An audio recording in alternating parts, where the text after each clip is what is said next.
That afternoon started the way most Fridays do for me.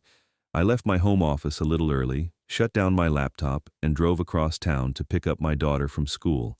She's 8 now, old enough to buckle herself in, young enough to still ask if we can stop for ice cream on random Tuesdays. We had a dentist appointment, nothing serious, just a cleaning. Afterward, we stopped at a small grocery store near Maple Avenue to grab things for dinner. She wanted to make homemade pizza, extra cheese, half mushrooms, half pepperoni. It was a quiet, ordinary day. We loaded the bags into the back of my 2016 Honda CR-V. The car isn't impressive, a few scratches along the side, a cracked corner on the rear light that I've been meaning to replace. But it's reliable, paid off, safe. My daughter climbed into her booster seat, already debating toppings out loud. Then I heard an engine rev behind us. A second later, the impact. Not violent, no airbags, just a solid, careless thud that pushed my car forward a few inches. The groceries shifted in the trunk. My daughter gasped. I saw her eyes in the rearview mirror, wide and startled. "It's okay," I said calmly. "Stay buckled." My heart was beating faster than my voice. I stepped out into the late afternoon light. The air smelled faintly like asphalt and warm rubber. Behind me was a brand new black Porsche Cayenne, temporary tags still taped in the back window. The driver's door opened slowly. A young woman stepped out, early 20s, expensive athleisure, phone still in her hand. She glanced at her bumper, then at my car. Her eyes scanned it quickly. The old scratch, the cracked light, my jeans, my hoodie. I could almost see the calculation happening. "Oh my God," she said, but it didn't sound concerned. It sounded inconvenienced. "It's barely anything." I looked at the dent in my bumper, fresh paint scraped off, plastic slightly bent inward. "My daughter's in the back seat," I said evenly. "I'll need your insurance information." She gave a short laugh. "Seriously? It's a scratch. I'll Venmo you $300. I don't want cash. I want your insurance." She lowered her sunglasses just enough to look at me directly. "Do you know who my father is?" I didn't answer. "He's Martin Hale, Hale and Beckett, corporate law. He basically owns half the firms in this state. If you try to make this complicated, it's not going to go the way you think." Her tone shifted, not loud, just colder. "You can take the money," she continued, "or you can spend the next year dealing with paperwork you can't afford." I stood there for a moment. Then I took out my phone and opened the voice memo app. "I'm documenting this," I said calmly. "You've admitted fault and are refusing to provide insurance information." Her face changed, slight flush across her cheeks. "Are you threatening me?" "No," I said. "I'm recording." She typed something quickly on her phone and turned it toward me for half a second. A text message. "Hit some guy's junk car. He's trying to act important." She sent it. "You have 1 hour," I said. She paused. "For what?" "Come back and apologize properly to my daughter. Then we handle insurance like adults." She laughed. Not loud, just dismissive. "I have dinner reservations," she said. "Good luck." She got back into her Porsche and drove away. I stood there in the fading sunlight for a few seconds longer than necessary. Then I got back into my car. My daughter was crying quietly. "Why was she mean?" she asked. "Some people haven't learned certain things yet," I said. "That's not your fault." We drove home in silence. The sound of the turn signal felt unusually loud in the quiet cabin. When we got inside, I set her up at the kitchen counter with her coloring book. I told her we'd make pizza soon. Then I walked into my office and closed the door. I work in information security, mostly remote contracts, risk assessments, data exposure reviews, quiet, technical work. You learn patterns in that field. You learn how people leave trails. I pulled up the photo I had taken of her license plate. Then I began. I didn't rush. I didn't feel angry. I just moved step by step. 48 minutes later, my phone rang. The number was private. I let it ring twice before answering. "Is this Daniel Mercer?" the voice asked. It was older, controlled, but underneath it, there was something else. "Yes. This is Martin Hale. I believe you had an encounter with my daughter this afternoon." I looked at the clock on my desk. 12 minutes left. I leaned back in my chair. "Yes," I said calmly. We did. And then I waited. He didn't sound like a man who was used to being ignored, but he did sound like a man who was used to controlling the room. "This is Martin Hale," he repeated. "My daughter tells me there was an incident." There was a careful pause after the word incident, like he wanted me to correct him, to soften it. I didn't. "Yes," I said. "There was." Another pause. I could hear the faint hum of an office in the background. Air conditioning, distant voices, the sound of someone walking past his door. "I'm told you were upset," he said. "I was focused," I replied. "My child was in the car." That changed the timing of his breathing. A small thing, but I noticed it. "I want to apologize on her behalf," he said, voice smoothing out again. "She can be impulsive. I'm sure she didn't mean to frighten anyone." "She refused to provide insurance information," I said. "Then she threatened me. Then she left." Silence. Not long. Just long enough to feel deliberate. "What would you like to happen here?" he asked. I didn't answer right away, not because I was playing a game, because my daughter was in the next room and I could hear her flipping pages in her coloring book, little ordinary sounds, the kind you hold on to. "My daughter's name is Lily," I said. "She's 8. She was shaking in the back seat. I asked your daughter for insurance information. That's the proper process. Instead, she laughed and told me your name like it was a shield." More silence. "I can have my assistant take care of this," he offered. "We can cover repairs directly, whatever shop you choose. I'll make it easy." "I'm not trying to make it hard," I said. "I gave your daughter an hour. I asked for one thing. An apology to Lily, a real one, not a performance." His voice tightened slightly. "You understand my daughter is—" "I understand exactly what I'm dealing with," I said, still calm. "She has 12 minutes. That was the first time his composure slipped. Just a little. "Mr. Mercer," he said, "I'd appreciate it if you'd be reasonable." "I am being reasonable," I replied. "I'm being clear." He didn't respond right away. Then carefully, "Are you recording this call?" "Yes," I said. Another pause, longer this time. "All right," he said. "Let me speak with her." "Please do," I said. "You have 11 minutes now." I ended the call and placed my phone on the desk, face down, quiet.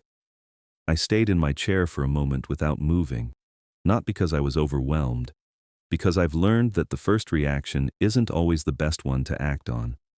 I'm not a lawyer. I don't have a famous last name. I'm not connected to any firm. I'm just a guy who works in cybersecurity. Most of my work is boring in the way responsible work usually is.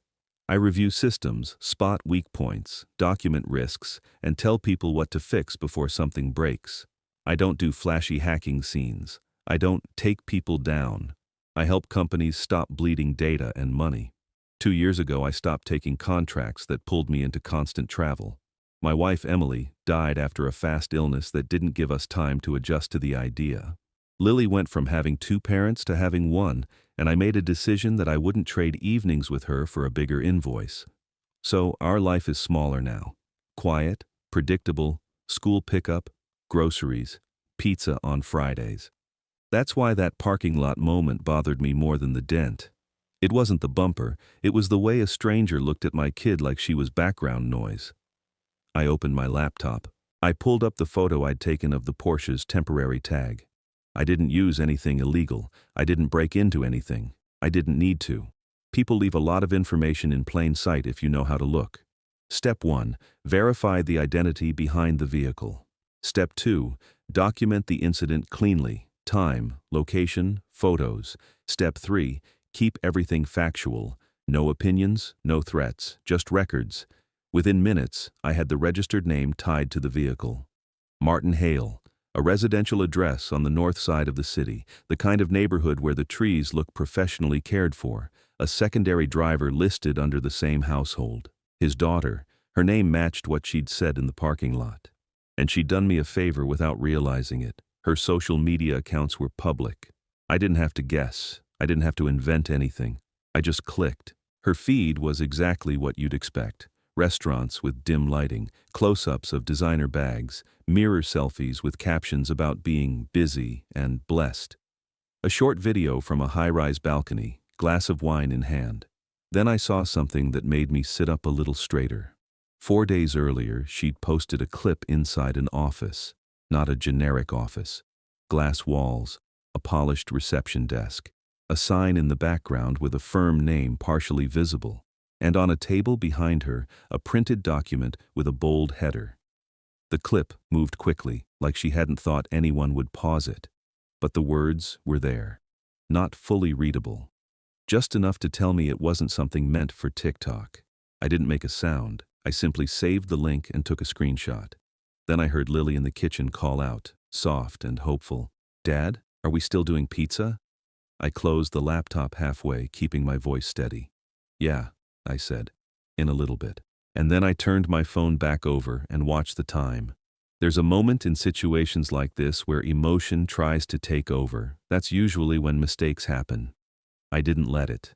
I opened the screenshot again and adjusted the brightness slightly. Nothing dramatic, just clarity. The header on the document behind her shoulder became easier to read. It referenced a pending municipal infrastructure contract, competitive bid, confidential review materials. I didn't jump to conclusions. I don't work that way. Instead, I made a folder on my desktop, parking lot, 4:12 p.m. Inside it, I placed photos of my rear bumper, photo of her front bumper, time-stamped image of the temporary tag, audio file of our parking lot exchange, screenshot of her social media post, screenshot of the office clip. No commentary, no assumptions, just records. When you work in information security long enough, you understand leverage isn't noise. It's documentation. I checked the clock again. 7 minutes left. My phone buzzed. A text this time. Unknown number. She's on her way. No greeting. No signature. I didn't respond.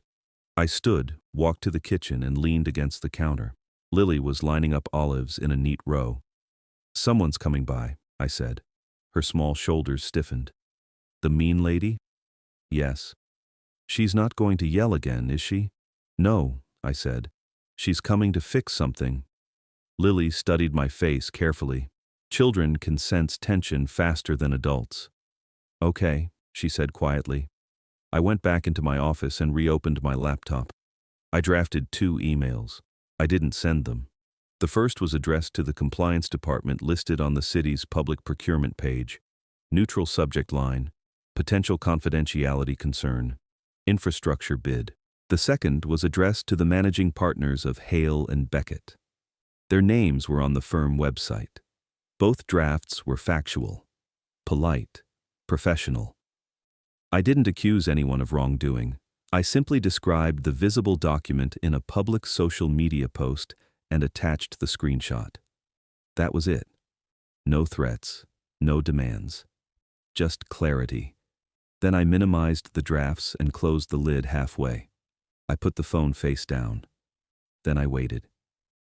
6 minutes later, headlights swept across my living room wall. A car door closed outside, then another. I walked to the front door before they knocked. She stood on the walkway, no sunglasses this time. No phone in her hand. Her posture was smaller. Behind her, a black sedan idled at the curb. A man stepped out of it slowly. Tailored suit, polished shoes, controlled expression.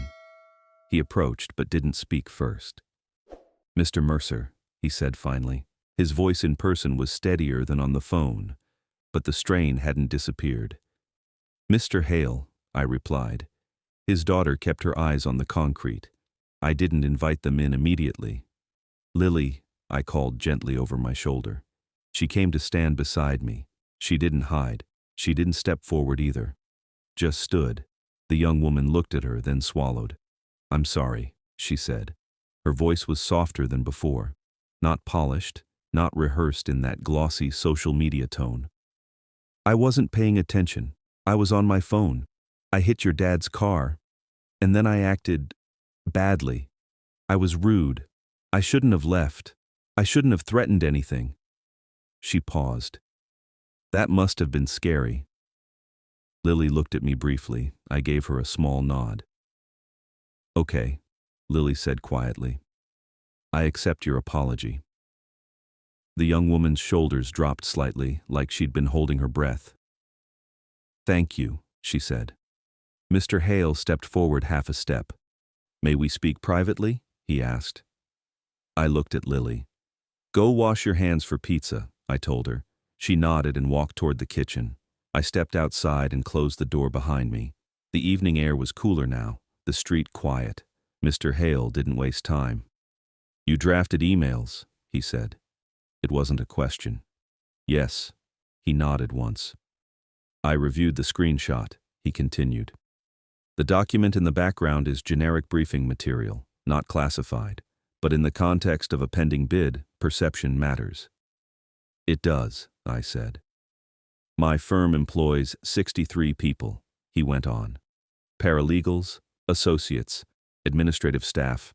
A municipal contract loss affects more than just me." "I understand." He studied my face carefully. "You could have sent them immediately." "Yes." "But you didn't." "No."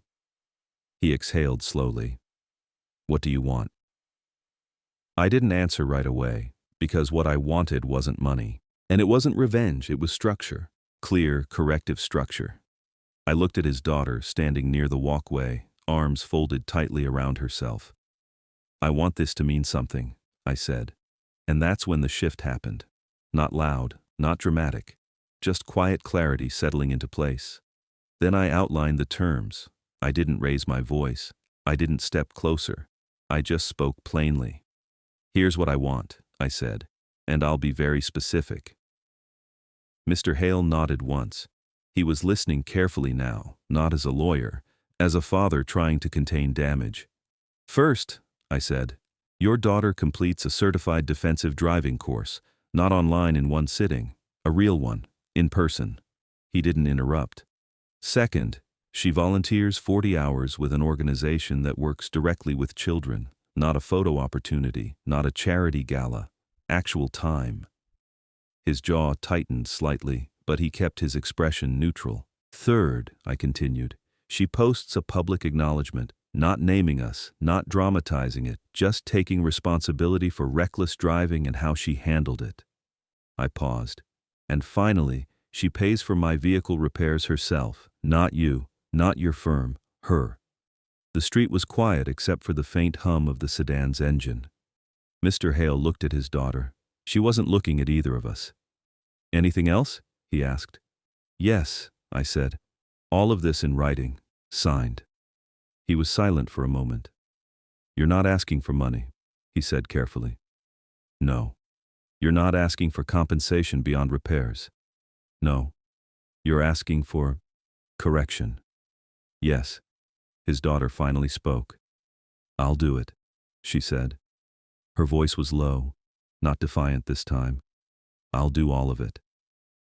I watched her carefully, not for tears, not for regret, for sincerity. It's something you learn to detect when you spend years reviewing incident reports and breach disclosures. There's a difference between damage control and accountability. Mr. Hale cleared his throat. "If we agree to these terms," he said, "you'll delete the drafts." "Yes." "And you won't contact the city compliance office." "I won't." "And you won't forward anything to media." "I won't." He studied me for several seconds. "How do I know that?" he asked quietly. "Because I haven't done it yet," I said. "If I wanted destruction, you'd already have it." Silence again. This time it felt different, measured. He turned to his daughter. "You understand this is non-negotiable," he said. She nodded slowly. "Yes." "And if you fail to complete any part of this," I added calmly, "the drafts remain saved." Not a threat, just structure. Mr. Hale looked back at me. "You work in risk management?" he asked. "Information security." He gave the faintest hint of a smile. Not friendly, just recognizing something. "That explains the folder." I didn't respond. He took out his phone. "I'll draft the agreement tonight," he said. "Formal, binding. I'll review it." He nodded. His daughter stepped forward slightly. "I was on my phone," she said quietly. "When I backed up, I didn't even think about anyone else." I know, I said. She looked at the front door behind me. Is she really okay? She will be, I said. That answer seemed to settle something inside her. Mr. Hale extended his hand. I shook it once, firm, brief. We'll send the document by courier in the morning, he said. I'll wait for it. They walked back toward their cars. I stayed on the porch until the sedan's taillights disappeared at the corner. Then I went inside. Lily was sitting at the kitchen table, hands clean. Pizza dough flattened unevenly in front of her. Is it done? She asked. Yes, I said. It's done. She nodded like that was enough. We spread sauce, added cheese, lined up toppings carefully. The oven clicked on with a soft metallic hum. Life resumed. Later that night, after Lily was asleep, I opened my laptop again. I reread the drafts. I didn't delete them yet. I simply renamed the folder Pending, Conditional. Then I closed the screen, and I waited for morning. The courier arrived at 9:14 the next morning. I was already at the kitchen table with coffee, laptop open, inbox quiet. He handed me a flat envelope and asked for a signature. No small talk, just procedure. Inside was a cleanly drafted agreement. Formal letterhead, clear language, no emotional framing. I read it once, slowly, then again. Everything I had outlined the night before was there. Defensive driving course, enrollment confirmed, start date listed. 40 hours of verified volunteer service at a children's rehabilitation center, a written public acknowledgement to be posted within 48 hours, full financial responsibility for vehicle repair costs, paid from her personal account, with her father listed only as guarantor. No non-disclosure clause, no attempt to silence me. That detail mattered. I appreciated that. I took a pen and made one small adjustment. I added a line requiring written verification for each completed condition. Then I scanned the document and emailed it back with the addition highlighted. 10 minutes later, my phone rang. Accepted, Mr. Hale said. He sounded different, not tense, not defensive, measured. You'll have the executed copy within the hour. Thank you, I said. I owe you something, he continued after a pause. You don't, I replied. Yes, he said quietly. I do. You could have handled this very differently. I handled it the way I wanted my daughter to see it handled. He didn't respond to that. We ended the call. At 10:03 a.m., the finalized agreement arrived in my inbox, signed, witnessed, notarized. I opened the folder on my desktop. Parking lot, 4:12 p.m. I reviewed the contents one last time, photos, audio, screenshots, draft emails. I didn't rush. I read each file name carefully. Then I selected the 2 email drafts, delete, empty trash. I left the rest of the documentation stored offline. Not out of suspicion, just because I keep records of resolved incidents as a habit. Then I closed the laptop. Around noon, Lily asked if she could ride her bike outside. I walked with her to the end of the driveway. The street was quiet. Sunlight filtered through the trees. A neighbor across the road was trimming hedges. Normal life. At 3:27 p.m. I received a notification, her public post. I didn't open it immediately. I waited until Lily was inside working on homework. Then I read it. It wasn't long. She admitted fault. Acknowledged reckless driving. Acknowledged responding with arrogance. Said she was beginning corrective steps and understood actions have consequences. No dramatic tone, no excuses. The comments were mixed, supportive, critical, curious. She left them visible. That detail mattered too. Later that week, I received confirmation of her enrollment in the driving course. The following Monday, a repair shop estimate came through, $1,160. The payment authorization listed her name, not her father's. 3 days later, my car was in the shop. I didn't speak to them again during that period. No updates, no check-ins, just documentation arriving as agreed. It wasn't dramatic, it wasn't loud, it was orderly. And that's what accountability looks like most of the time. Quiet paperwork, clear steps, follow-through. On the second Friday after the incident, I got a short message from Mr. Hale. All conditions are in progress. She understands this isn't optional. I didn't reply, because there was nothing left to negotiate, only completion. That evening, Lily and I made pizza again. This time she didn't mention the parking lot, and I didn't either.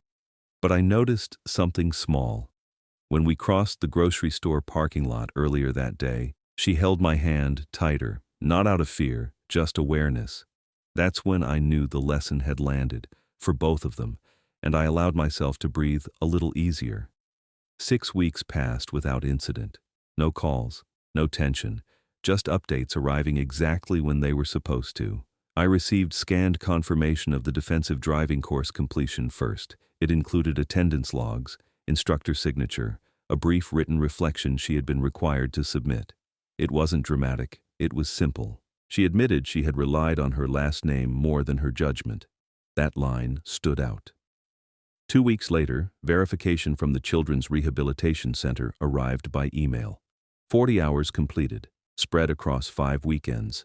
Tasks listed plainly: activity room assistance, snack distribution, reading time supervision. No event photography attached, no press release, just confirmation. The final installment for my vehicle repair cleared the following Monday morning. The body shop sent the invoice marked "paid in full." Her name printed clearly on the receipt. Everything had been executed exactly as agreed. I reopened the original folder once more. Not to review evidence, just to close it properly. I moved it into a long-term archive drive labeled "Resolved." Then I shut down the laptop. That evening, Lily and I were folding laundry in the living room. The dryer had just finished. Warm cotton, clean air. "Dad," she asked casually, "is that lady nicer now?" I considered the question carefully. "I think she's learning," I said. Lily nodded like that was enough. 2 months later, something else happened. I was scrolling through local news one evening when I saw a photo from a small community fundraiser, a children's rehabilitation center charity event. There she was, not dressed for social media, no luxury car in the background, just standing at a folding table, helping a little boy adjust a paper crown. She wasn't looking at the camera. She looked present. The caption mentioned she had been volunteering regularly and had recently helped organize the event. No mention of the parking lot. No mention of consequences. Just work. I closed the article quietly. A week after that, I received one final envelope in the mail, handwritten address. Inside was a short note. "Thank you for choosing correction instead of humiliation." I didn't understand the difference before. It was signed with her first name only. No grand statement, no attempt at redemption, just acknowledgement. I didn't reply, because there was nothing left to say. The city's infrastructure contract results were announced shortly after. Hale and Beckett did not win the bid, but they weren't disqualified either. Life continued. I realized something during that period. I could have used the leverage differently. I could have escalated publicly, but that would have turned the lesson into spectacle. And spectacle doesn't build character. Structure does. Consequences do. Silence, when chosen deliberately, does. One afternoon, months later, Lily and I were walking back from the park. The same grocery store parking lot was half full, late sunlight reflecting off windshields. She looked around carefully before stepping off the curb. Then she said, "Dad, some people just need someone to say no, right?" "Yes," I said. "Not mean, just no." I smiled slightly. "Exactly." She squeezed my hand once and let go. That was enough. And that's when I knew the story had truly ended. A few months after everything settled, life looked exactly the way I prefer it. Quiet, predictable. Saturday mornings meant wiping down the kitchen counters while coffee brewed. Lily sitting at the table with a book open, sunlight across the pages. The soft hum of the dishwasher finishing its cycle. No tension, no lingering resentment, just order. The dent in my bumper was gone. The paint matched perfectly. If you didn't know what had happened, you'd never see it. And that felt right.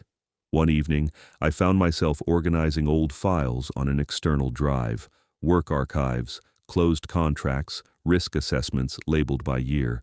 I paused on one folder. Parking lot, 4:12 p.m. I didn't open it. I just hovered over it for a second, then right-clicked and renamed it, closed.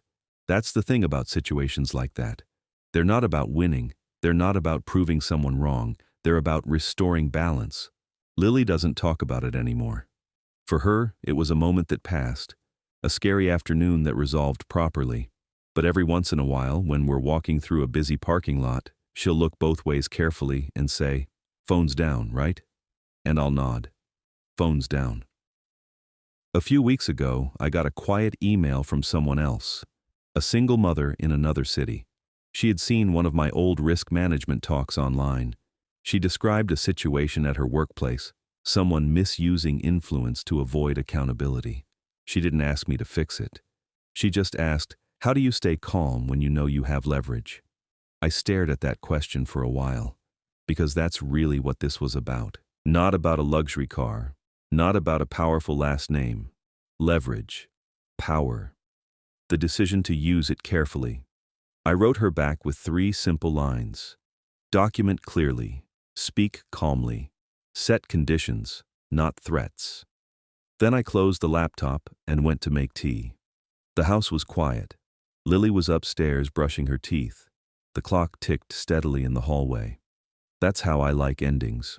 Not loud, not victorious, just steady.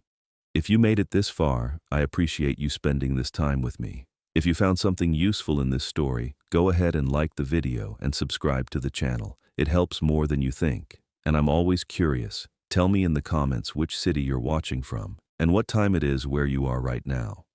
There are 2 other stories coming up next that people seem to connect with for similar reasons.